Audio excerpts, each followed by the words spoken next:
Magandang umaga po. Narito po tayo sa tabi ng highway. Yan po, yung highway na yan, may dumadaan. Ang gagawin ko po ngayon ay ang tinatawag na pruning o pagpupulay. Noong pong mga nakaraang araw ay nagpruning po ako o nagpulay sa mga kakao. Mabisa po at epektibo kapag napulayan ang mga kakao. Nagbubunga po ng marami. At sa pagpupulay ko po, napansin ko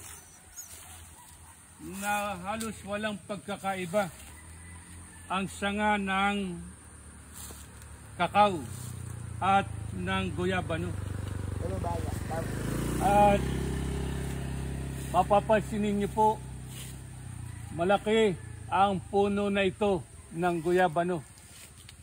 Subalit, wala pong bunga.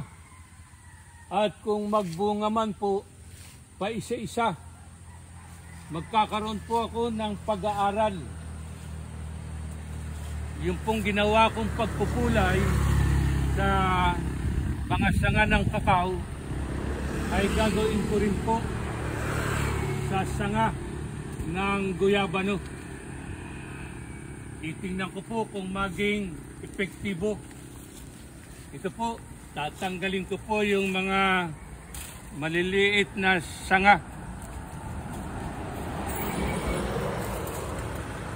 At titingnan ko po kung epektibo rin ang pagtatanggal ng mga sanga.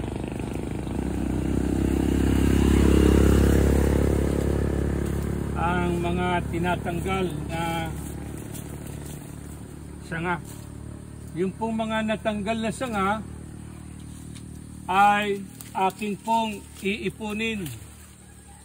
Kaya po may dala ko nitong aking alat, kung tawagin dito po sa amin. At gagawin ko po na guyabano tea. At sasamahan ko po ng dahon ng bayabas. Ang karaniwan pong sakit ngayon ng mga kalalakihan, kung nagkakaroon na ng edad, ay yung pong tinatawag na prostata o yung prostate. Mabisa daw po ang dahon ng guyabano na sinamahan ng bayabas. Matindi po ang sikat ng araw ngayon dito sa Nayon. At itong sikat ng araw ay mabisa upang lumusog ang ating buto. Sagana sa vitamin D. At ang manirahan dito sa Nayon ay may mga gamot o magagaling na doktor. Katulad ng sikat nga ng araw, sariwang hangin, sariwang pagkain, prutas, gulay. Ito po ang ginagawa kong pagpupruning. Kung naging epektibo po ang ginagawa ko na pagtanggal sa mga sanga na inaakala bakit hindi nagbubunga ang guyabano, ay babalitaan ko po kayo sa content na ginawa ko kung ito ay epektibo. Lilipat po tayo rito sa kabila. Tatanggalin din po natin ang mga sanga na nagiging sanhi. Lilipat po tayo rito. mahirap dahil naka-slope. Oh, madulas. Yeah. Mabuti na lang. May kaunti pa tayong lakas ng balakang. May mga puno po rito.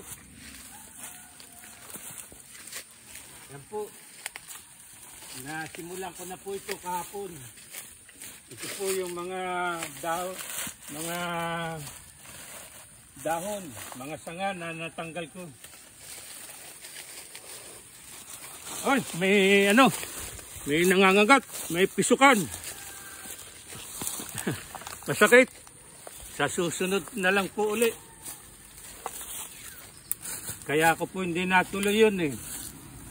Atras tayo, atras. May kalaban sa pisukan. Talagang ganito po ang buhay sa nayon.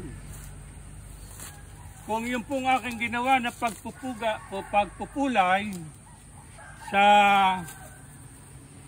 sanga ng kakao ay maging epektibo rin sa mga sanga o puno ng guyabano, ay babalitaan ko po kayo.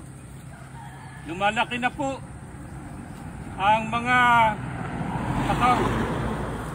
Marahil po sa Pasko, makakahigop tayo ng malapot na tsokolate. At yung nanay ni Mikos, yan si Mikos, magaling gumawa ng suman na malagkit.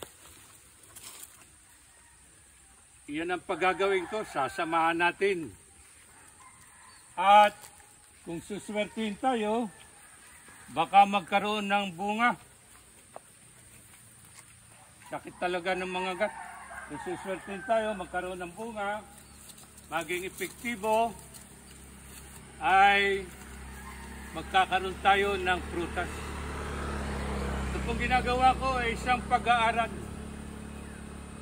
Marami po mga bagay-bagay na nagaganap dito sa ating kapaligiran na kung hindi naman sinasadya ay nangyayari. Katulad po ng balot. May bata na inutusan, may dalang itlog, nakipaglaro, inalagay sa dayami, nakalimutan ng ipaalaala ng ama kung saan naroon yung iniwang itlog, hindi na malaman kung saan nailagay. At lumipas sa mga araw, nahanap din.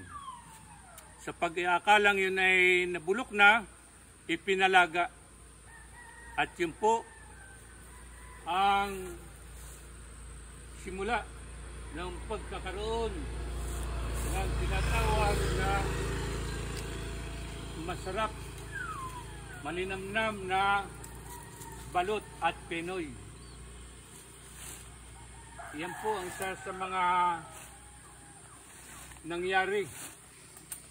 At yung pagkakaroon po natin ng toasted siopaw. Pakikunan mo nga ito, nagbubunga na ito. Yan. Maliit lang po. Ang magaganda pong bunga yung sa puno, malalaki. Mayroon pong isang amo, bumili ng siopaw. May natira po at kinaumagahan, ang sabi sa kasambahay, ipainit mo nga ito na siopaw. Ang ibig sabihin po ng amo ay i-steam. Subalit inalagay ng kasambahay sa oven toaster. Dahil po abala, hindi kagad nakuha at nang tanungin ng amo kung nasaan yung pinainit na siopaw ay naging matigas dahil inilagay sa oven toaster. At nang tikman po, aba, masarap pala kapag tinusta ang siopaw. At yan po ang simula kung bakit nagkaroon tayo ng tinatawag na toasted siopaw. Awan ko po kung may gumagawa ng pagpupulay sa mga sanga ng goyabano. Titingnan ko po kung maging epektibo rin. At yung resulta, sa darating mga araw, sa mga susunod kong content, ay malalaman ninyo kung naging epektibo. Kung ang balot nagkaroon ng toasted siopaw, baka darating ang araw, mamumunga ang malaking goyabano na ito dahil pinulayan o nagkaroon ng pruning. Salamat po sa umagang ito. Pagpapala po sa lahat.